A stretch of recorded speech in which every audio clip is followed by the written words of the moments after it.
వరకు మీరు first ఎడ్యుకేటర్లో recruit చేయాలి. మాది ఉద్యోగ బలంలో నడుస్తుంది.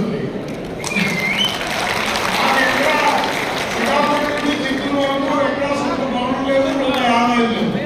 కానీ మేము ఒక క్యూఆర్ స్కాన్ కోడ్ పెడితే స్వచ్ఛందంగా ఎవరికి వాళ్ళు దాని ఛార్జెస్ ఆన్లైన్ పేమెంట్ చేసి బస్ ఎక్కి వస్తూ ఉన్నారు సార్.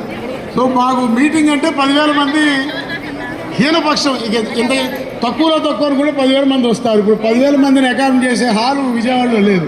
ఫస్ట్ నగరంలో ఒక పెద్ద కన్వెన్షన్ సెంటర్ ఉంది.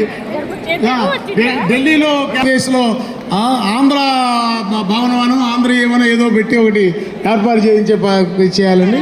ఇందాక ఒక్కటి మిస్ అయ్యాను sir. Srinivas Kumar garu sir, is our former office bearer state association. Is are now deputy director of medical and also incharge director of VIMS Visakhapatnam institute of medical sciences. ఇది direct recruit group and officers. In fact మేము మా association class 4 to state cadre ఆఫీసర్కి మాకు permission ఇచ్చారు. ఒక ప్రత్యేక AP officers